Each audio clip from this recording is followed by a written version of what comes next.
Fala pessoal, tudo bem com vocês? Me chamo Henrique Moraes e sejam bem-vindos a mais um vídeo aqui no canal. Galera, no vídeo de hoje eu venho trazendo um conteúdo bem interessante relacionado à fibra óptica. Na verdade, quando você contrata um plano de fibra óptica, naturalmente você espera ter uma velocidade altíssima, né? Até porque, por meio da fibra, né, hoje a gente consegue ter planos aí de 100, 200, 300, 400 megas, 500, até 1 giga, né?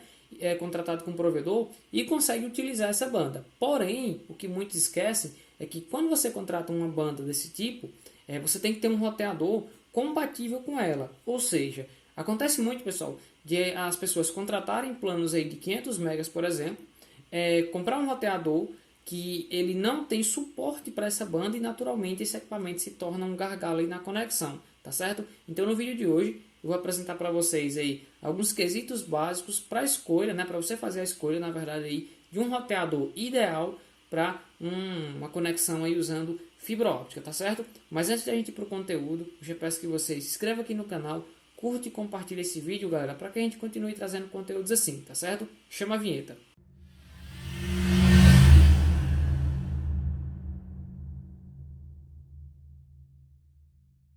Pronto, pessoal, como eu falei, no vídeo de hoje, né, a gente vai falar um pouco sobre o roteador ideal para os planos aí de alta velocidade, né, utilizando fibra óptica. Vamos já para o nosso conteúdo.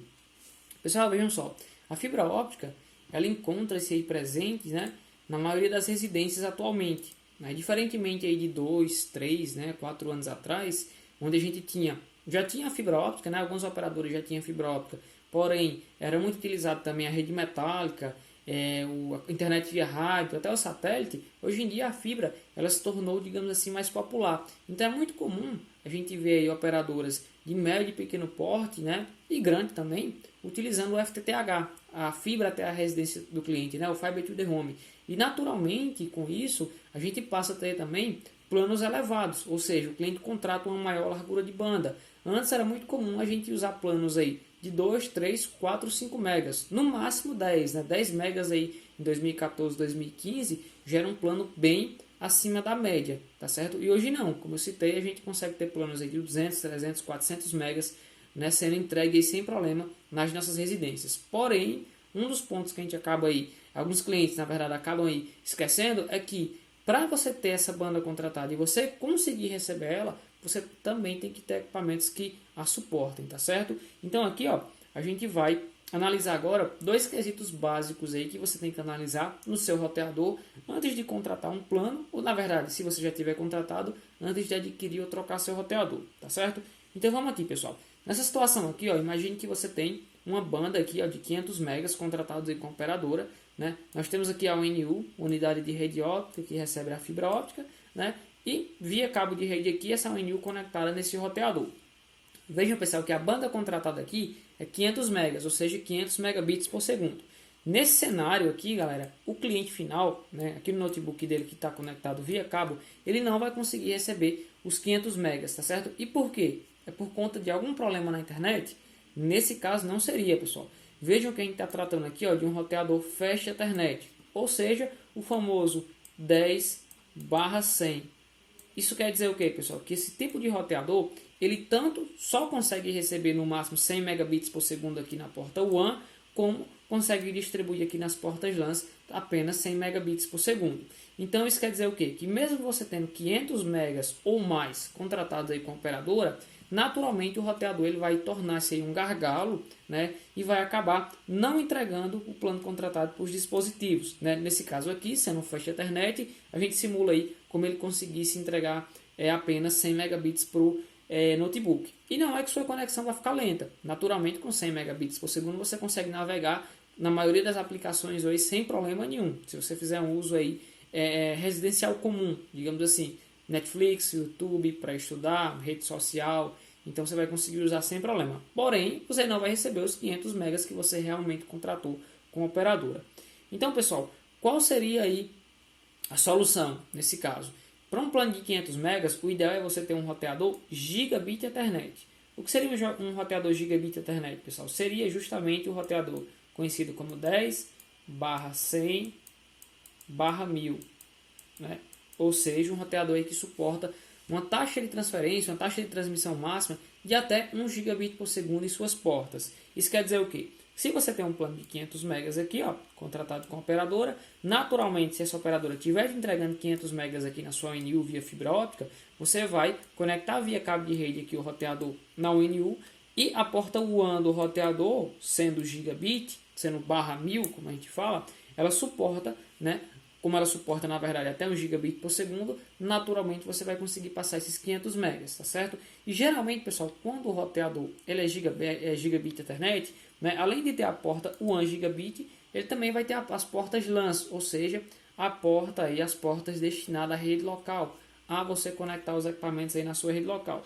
Então, nesse caso, quando você puxar um cabo de rede aqui da LAN 1, por exemplo, para o seu notebook, você vai sim conseguir aí atingir seus 500 megas aí contratados com a operadora no seu computador. Tá ok, pessoal? Então, o primeiro quesito aí, para você que usa fibra óptica, e mesmo que você não tenha um plano elevado, pense em contratar um plano elevado, dar uma largura de banda maior com a sua operadora, é ter um roteador gigabit Ethernet. Lembrando que o cabo de rede, pessoal, ele também pode influenciar em você receber ou não aí a banda contratada, né? Eu tenho um vídeo aqui no canal sobre isso, vocês podem estar consultando aí na playlist, eu vou deixar na descrição aqui desse vídeo o link. Ok, pessoal?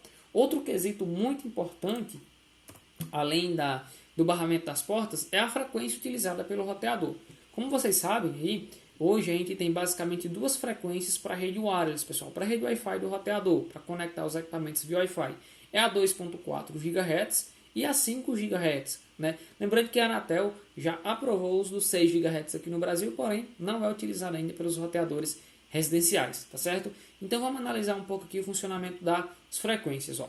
Quando você tem um roteador somente com a rede 2.4, pessoal, com a frequência 2.4, naturalmente sua rede Wi-Fi ele vai sofrer um pouco mais com interferência eletromagnética. Por quê? Essa frequência já é utilizada desde o início das transmissões e ela é uma frequência livre, ou seja, além do roteador, além do seu equipamento aí relacionado à internet, vários outros equipamentos aí também utilizam.